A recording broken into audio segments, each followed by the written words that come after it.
Mummy please छोड़ दो। देविका, अरे प्लीज छोड़ दो मम्मी। अरे ये चिल्लाने की आवाज कहाँ से आ रही है? कोई भी काम ढंग से नहीं करता ना। देविका ये क्या कर रही है मेरे बच्चे के साथ? मुझे पता लगाना ही पड़ेगा। देविका, ये तो मोनू की आवाज है, पर मोनू तो 3-4 महीने बाद आने वाला था, अचानक कैसे आ गया? कोई सुन, तेरा ना बाप आ गया है और अपने बाप के आगे ना अपनी जुबान खोलने की कोशिश मत करना, समझ गया? अगर तूने अपने बाप को बताया कि मैं तेरे पे अत्याचार करती हूँ, तेरे को दुख पहुंचाती हूँ, खाने पीने को नहीं देती, तो मुझसे बुरा कोई नहीं होगा। अभी तो सिर्फ तेरा मुंह जलाया है, आगे आगे मैं क्या करूंगी ना तुझे इसके बारे में पता भी नहीं है। आगे बात समझ में? और तेरा बाप पूछेगा तेरा चेहरा कैसे जला, क्या बोलेगा? मम्मी मैं बोलूंगी मैं कुछ बना रहा था और मैं जल गया। ठीक है, चला जा।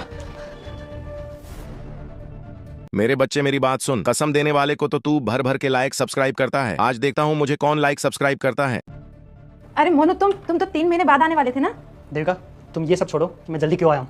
तुम मुझे ये बताओ कि घर में चिल्लाने की आवाज कहाँ से आ रही थी? क्या चल रहा है आखिर इस घर में?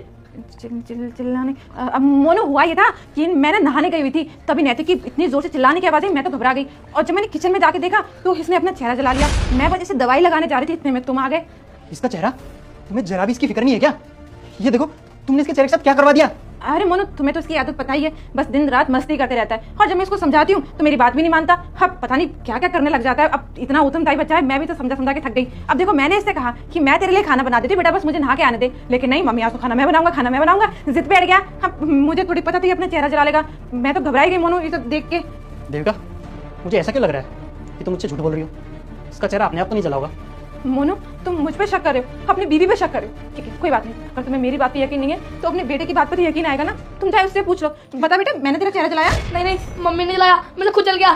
सुन लिया ना, अब तो तुम्हें यकीन आया होगा। माना कि मैं उसकी सौतेली माँ हूं, पर मैंने इसे सगी माँ से भी ज्यादा प्यार किया है, लेकिन आज जो तुमने कहा ना मोनू, इसको सुन के मुझे बहुत दुख हुआ। देख बेटा तुझे ना किसी से घबराने की जरूरत नहीं है। यहाँ जो कुछ भी हो रहा है ना तो मुझे सच सच बता। इधर आ।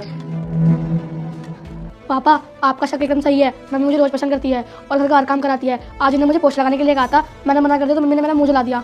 मोनू ये सरासर झूठ बोल रहा है, इसकी बात पर बिल्कुल भी यकीन मत करना। अरे मैं इसे जरा सा क्या डांट दूं तो इसको लगता है कि मैं इसकी सौतेली माँ हूं, मैं इसे प्यार नहीं करती, मैं इसे बहुत प्यार करती हूँ। शायद ये चाहता है कि मैं तुम्हारी जिंदगी से चले जाऊँ, इसलिए ये सब कुछ झूठ का ही ड्रामा कर रहा है ये। अरे बस करो, और कितना झूठ बोलोगी तुम? मुझे सच्चाई पता है, मैंने सब गेट पे खड़े होकर देख लिया कैसे तुम मेरे बच्चे का तवे से मुंह जला रही थी। तो ज़्यादा झूठ बोलने की जरूरत नहीं है। तुम्हें जरा शर्म नहीं आई? और एक बात बताओ, मैं मानता हूँ तुम इसकी सौतेली माँ हो, पर माँ तो हो ना, फिर भी तुमने इसका इतना बुरा हाल कर रखा है। अरे देखो इसका चेहरा, तुमने कितना चेहरा जला दिया इसका। कोई माँ अपने बच्चे के साथ ऐसा करती है क्या? पर वो किसी ने कहा है ना, एक सौतेली माँ हमेशा सौतेली होती है, वो कभी सगी माँ नहीं बन सकती। और आज तुमने वो कहावत बिल्कुल सच कर दी। लेकिन बस अब बहुत हुआ।